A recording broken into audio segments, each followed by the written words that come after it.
कशें first of all ZP election तुमी सांगता तशें पार्टी लायन आसता आनी पार्टी लायन अशें जाल्लें की पार्टी जो कॅन्डिडेट दिता तो आमी मान्नात पूण फाटले आमी झेडपी पळयलें जाल्यार फाटले 5 वर्सां खास करून सिद्धार्थाचो कार्यकाळ पळयता आसतना खुबसो बरो जाल्ले कडेन आसा पूण शेवटी कितें आसा पार्टी जी आमकां सांगतली तें आमकां करपा पडटलें हें नांव डिसायड करतलें तें कित्याक आजून आमी बसोवंकूय ना कित्याक कोड लागोना आजुनूय सो ताजो आजून कंटेंडराचे आमी 2-3 नांव अशें पावल्ले कडेन आसा हें करपा लागून पूण शेवटी पार्टी डिसायड करता तो कॅन्डिडेट आमकां घेवपा पडटलो कित्याक it is purely based on the party Lions.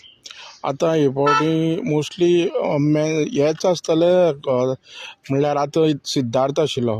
हे फावटी चेंजीस जावपाची गॅरंटी आसा. कशें आसा पळय जनरल असले कारणान तूं कोणूय क्लेम करूंक शकता पार्टी जेन्ना पार्टीचे कार्यकर्ते आमी सगळे कार्यकर्ते आनी कार्यकर्ते जाले कारणान कोणूय आपल्या टिकेटी दावेदार करूंक शकता हें करपा लागून शेवटी कितें आसा एज अ मंडळ अध्यक्ष म्हणून पार्टीचो खास करून पंचायती वाठारांत पडलो सगळ्याले प्रपोजल घेवपाची ही म्हाजी जबाबदारी आसा आनी शेवटी ती नांव घेवन पार्टी कडेन फुडें लेडीज उमेदवार कोण सध्या तरी आमकां अजून कोड लागूना न्हू सध्या तरी कोण आमचे कडेन तशें करून नांव येवना पूण आयले जाल्यार आमी कन्सिडर करपा जाय कित्याक पार्टी ही सगळ्याच्या कार्यकर्त्याच्या वतीन आसा आनी सगळ्यांक उमेद आसता शेवटी नांव धाडून वयर पार्टी डिसायड करता. एक तुमी इंडिविज्युअल स्टँड म्हणल्यार तुमी पार्टी तूं अध्यक्ष सोड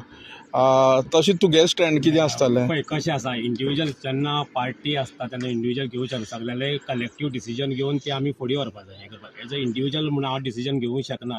एज अ मंडळाचो अध्यक्ष जावन सुद्दां तशें आसना सगळ्याले कोर टिमी बसून एक सगळ्यांक नांव धाडून एक लास्ट डिसिजन केन्ना म्हणल्यार डिसिजन जातलें. आतां शेवटी आतां कोड लागूना न्हू शेवटी म्हाका दिसता चड करून 15 नाजाल्यार 16 तारीख कोड लागता तेच्या नंतर आमची बैठक जातली हें करपा लागून. थँक्यू. थँक्यू.